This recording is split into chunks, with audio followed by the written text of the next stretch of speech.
مرحبا يا أبطال. لو حلمت في يوم يكون عندك براند مكياج أو رموش باسمك وتعتقد إن الموضوع صعب ويحتاج تسجيل شركة وأوراق وتعقيدات كثيرة، فهذا الفيديو لك. اليوم راح أشارك معكم أسهل طريقة تطلق فيها مشروع براند خاص فيك من البيت بدون رأس مال كبير وبدون خبرة أو حتى تسجيل رسمي. كل اللي تحتاجه هو الدخول على مواقع مثل علي بابا أو تيمو، تطلب منتج مثل الرموش مثلا وترفع اللوجو الخاص فيك، وخلاص صار عندك منتج باسمك وجاهز للبيع. راح أعلمك أيضا كيف تجد موردين موثوقين وكيف تكتب معاهم وتكمل طلبيتك من الألف إلى الياء. كمان هذا المشروع متاح للجميع، سواء كنت طالب، موظف، أو حتى جالس في البيت.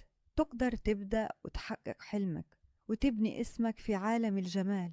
خليك معي للنهاية وخلينا نبدأ سوا خطوة بخطوة.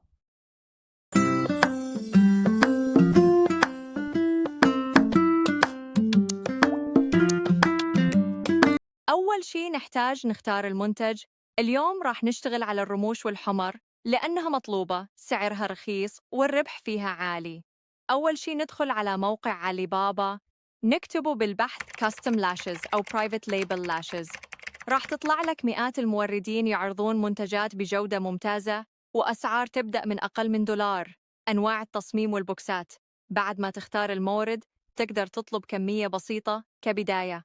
الخطوة المهمة، ترسلي لهم اللوجو الخاص فيك وهم يحطونه على العلبة ويصير عندك براندك الخاص. هنا أنا فتت على علي بابا واختاريت مورد مشتغلة معه مسبقاً، وكتبت لها إني مهتم بهذا المنتج وسألتها إذا ممكن أن يضعوا اللوجو الخاص فيني. جاوبتني ثاني يوم لأن فرق الوقت بيناتنا كبير، وطلبت مني اللوجو والعدد والألوان إلى آخره. طبعاً الموضوع جداً سهل، ممكن يخلص بدقائق، تبعت لك رابط الدفع وخلص تنتظر طلبيتك. وممكن بهذا الوقت تقعد تصمم إنستغرام، تيتيوك، فيسبوك وغيرها، وتصميمات بالمنتجات اللي راح تجيك.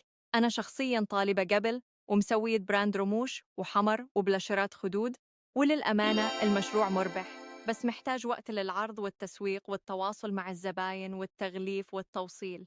الشيء اللي خلى مشروعي ينجح والناس تعرفه هو إني أتعاملت مع مشهورات كنت أبعت لهم منتجات مقابل إن تعرضهم اللي ومتابعينها كانوا يجون يشترون مني. والحلو بالموضوع إنه ما يحتاج أي أوراق أو سجل تجاري، فقط طلب بسيط ويوصلك المنتج لباب بيتك. ماذا تفعل عندما يصلك المنتج؟ صار عندك منتجك باسمك وبشعارك.